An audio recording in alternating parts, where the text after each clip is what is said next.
Imagine someone hurt you deeply.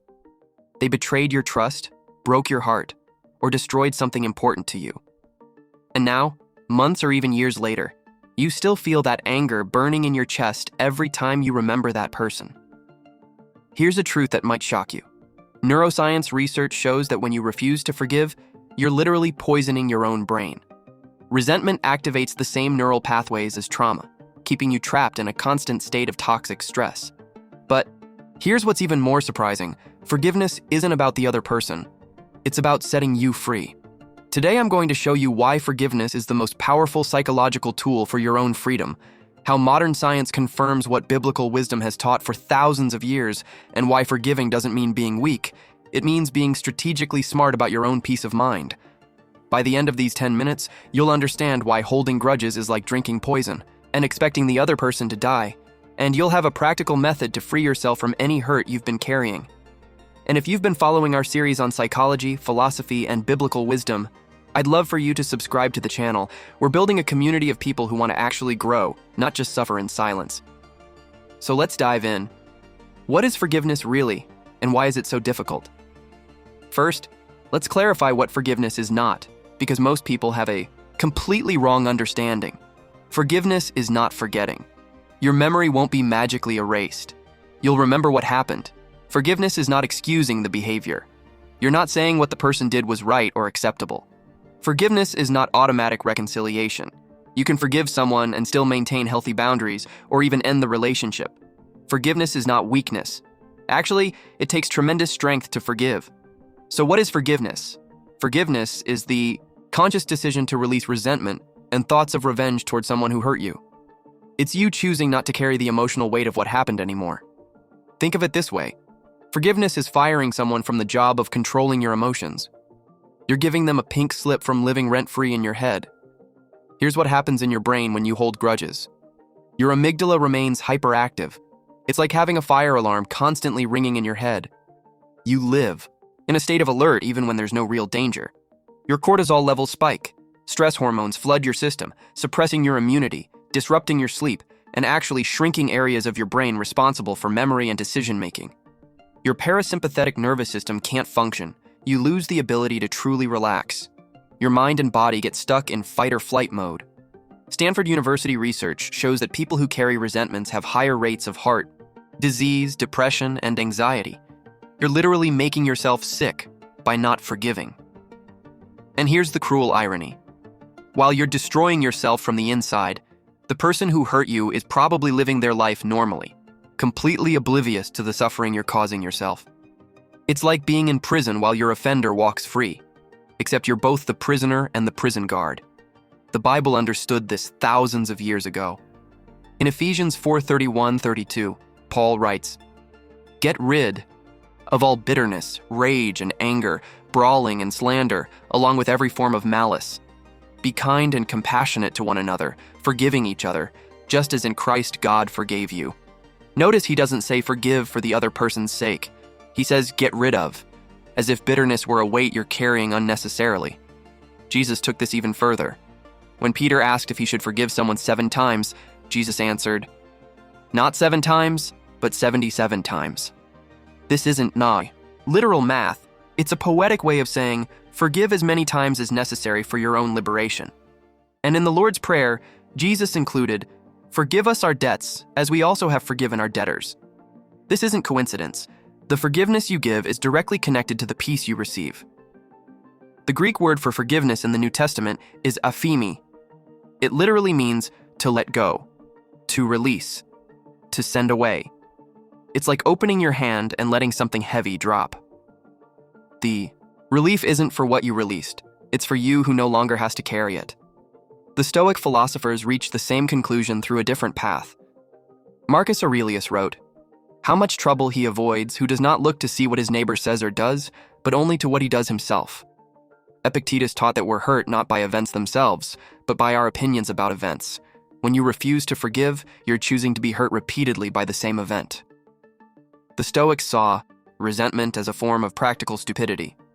Why? Because you're spending your limited mental energy on something you cannot change, the past, instead of focusing on what you can control, your present response. Seneca put it brilliantly. Anger is the punishment we give ourselves for somebody else's mistake. Every time you relive the hurt, you're punishing yourself for someone else's crime.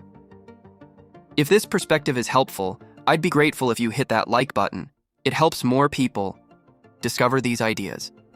Stoic philosophy teaches us that forgiveness is the rational choice of someone who values their own peace of mind above the temporary pleasure of justified anger. Here's where modern science meets ancient wisdom beautifully. When you practice forgiveness, your brain literally rewires itself. Neuroplasticity, the brain's ability to form new connections, allows you to create new neural pathways that don't run through the pain. Researchers at the University of Wisconsin found that people who went through forgiveness training showed decreased activity in the amygdala, less fear and anger response, increased activity in the prefrontal cortex, better emotional control and decision-making, reduced cortisol levels, less chronic stress, improved immune system function, more resistance to disease. But here's the deepest insight. Forgiveness isn't a feeling you wait to have. It's a decision you make repeatedly until the feelings follow. You don't forgive because you feel like forgiving. You forgive because you choose your freedom over your pain.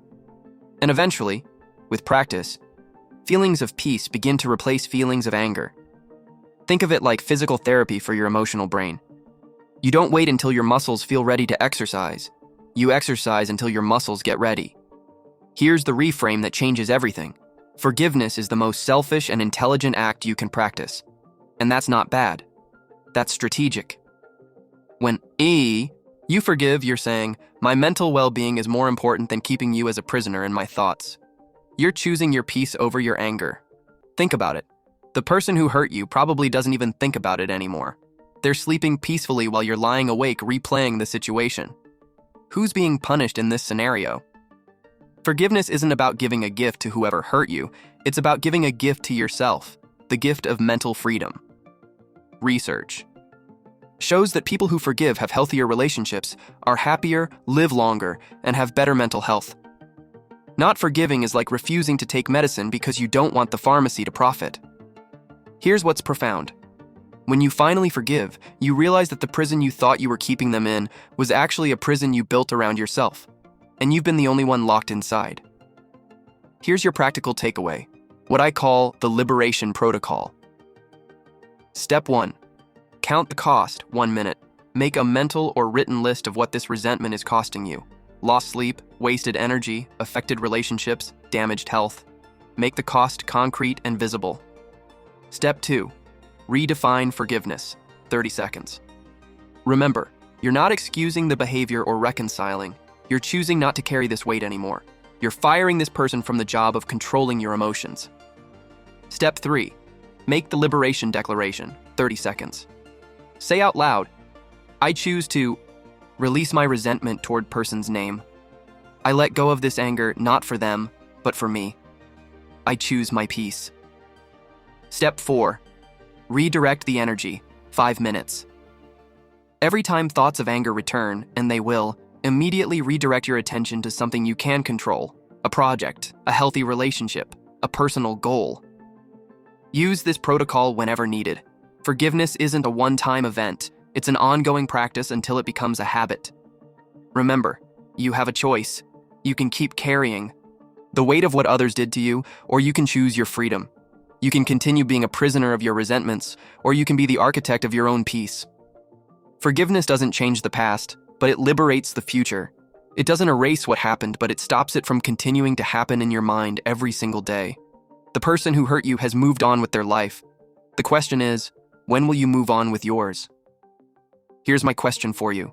Is there someone you need to forgive, not for them, but for your own freedom? What weight are you carrying that it's time to release? Share your thoughts in the comments. Sometimes naming the prison is the first step to liberation. And if this video helped you see forgiveness in a new way, I'd be so grateful if you'd subscribe to the channel and hit that notification bell. Next week, we're exploring how to think like a Stoic in 10 minutes. It's going to be transformational. Until then, remember, the key to your prison is in your own hands. You just need to choose to use it. Peace.